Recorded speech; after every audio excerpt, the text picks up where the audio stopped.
I became a super because I like being in the field. I like getting dirty. I like being hands-on. For me, and building relationships with the trades and with the client, that's where it all is. That's the fun part about being a super. I was working on a project and one of my bosses, I think, saw something in me. He wanted to, and he said, hey, I'd like to mentor you. So I said, well, what does that entail? He goes, well, it's gonna make you very busy. You're gonna have a lot of work. You're gonna stay extra hours, and I'm a glutton for punishment, so I said, I'm in. Well, I became a superintendent because I was tired of working on my tools and tired of using a shovel, and decided that I just wanted to move up in the business rather than just be a laborer or a tradesman.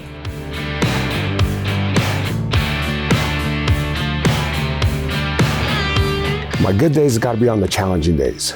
So whether it's a crane pick where we're flying panels or something, or a big pour, just being able to be there and prepping the day before, and then getting there in the morning and prepping, and then all the stress and everything going and getting ready, and then knocking it out of the park and getting it done, and then that accomplishment at the end of the day.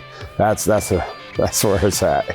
The best thing about being a superintendent for me is being able to train others to make them better than they were the day before.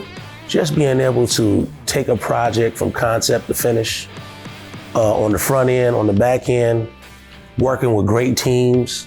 I know everybody always give us all these accolades as you're a great superintendent, but for me, my team is greater than anything out there. I think the most exciting thing to look back on is the tangible reward, right? The building. It's really exciting to see something from beginning to end and know that we got to be a part of that. And the history and the challenges and all the things that came about on the road to opening up a building. But to be able to see it and walk through it at the end is extremely rewarding.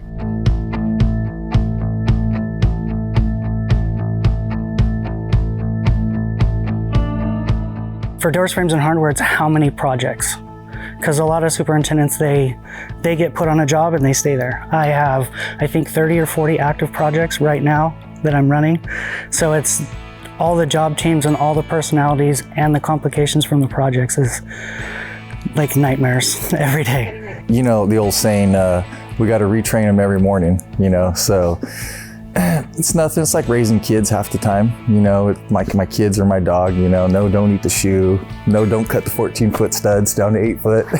Biggest challenges I personally face as a superintendent is trying to get your team or certain team members, that being subcontractors, trade partners, whatever it is, to really engage and push to the same goal.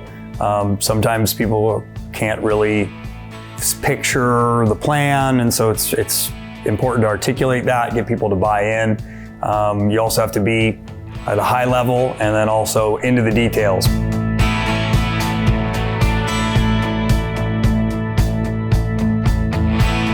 I couldn't say enough. When people say a lot of companies are the same, they're not the same. I know of very few people that have ever left Swinerton to think to go to another general contractor that didn't wish they came back. And some of them are still friends of mine, but they've gone to 5 or 6 different companies and never found what they had at Swinerton. That's why there's people that have been here 10, 20, 30 years. There's laborers that worked their entire career with Swinerton. A lot of companies don't have the ownership piece and the shareholder piece, which is very, very unique, being a large privately owned company where we truly are all connected to each other. And so many companies, the superintendent role is kind of the end of your career and the end of your opportunity, because there really isn't any opportunity to move forward.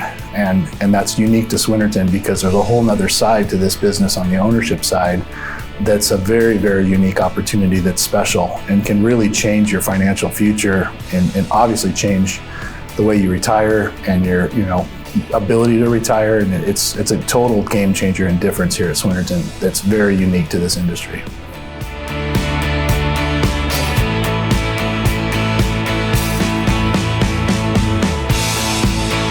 My best day as a superintendent was relatively recently. We topped out a very large structure, mass timber structure for the Portland Airport. And it was the culmination of 3 years of work a year of construction, but 2 years prior to that in pre-construction. And it was all encompassing for me for that whole time. And it's by far the coolest and biggest thing I've ever built. But seeing all of it happen, seeing how happy the crews were, seeing how happy just everyone in our organization was to see that kind of that last piece go in is always a really, really amazing experience and really great feeling. And I'll talk about this project and talk about that for the rest of my life. I just got promoted as assistant super, and I was on that project. And halfway through that project, I got promoted to a super.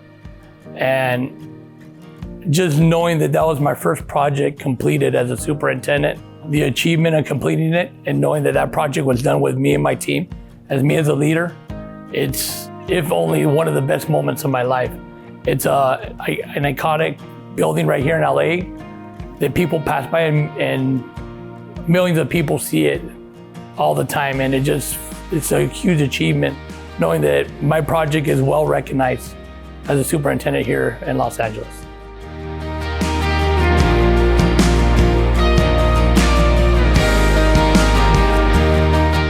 You have to be confident, you have to ask questions, you have to listen, and you have to be able to work with a lot of different personalities and just really get everybody in a room and make sure that everybody knows that we're all trying to achieve the same goal and just to make that happen, you know?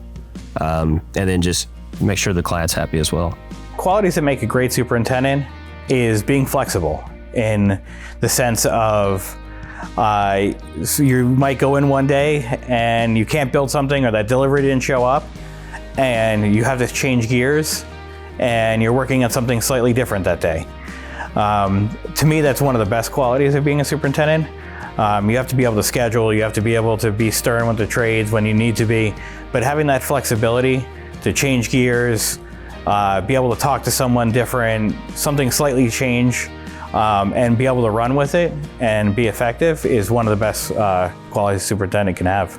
I think you have to have grit and determination, because it takes a lot of just sheer will to get over the finish line, but you have to be good with people skills. You have to be honest, you have to have some vision, you have to be adaptable because things are always changing, but I think grit's the main one that will make you successful.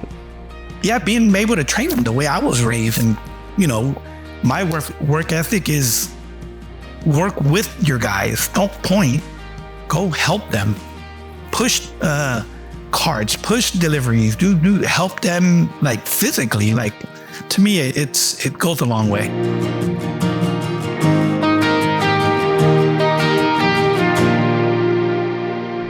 The next generation superintendents, they need to take a step back and learn from the older generation. I still talk to all my older mentors. There's something to say about those guys that's been in the industry for 40, 50 years. I still call them, still talk to them, go have a cup of coffee with them.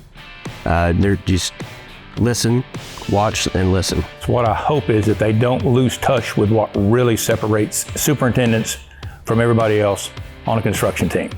Superintendents have to be in the field. They have to get dirty. It's where the rubber meets the road. So my only concern, and what I really hope for these new folks come in, is that they don't forget that.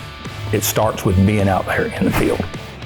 One piece of advice to give someone that's looking to become a superintendent is to, really focus on your development, focus where you want to go, and make sure that you follow that path.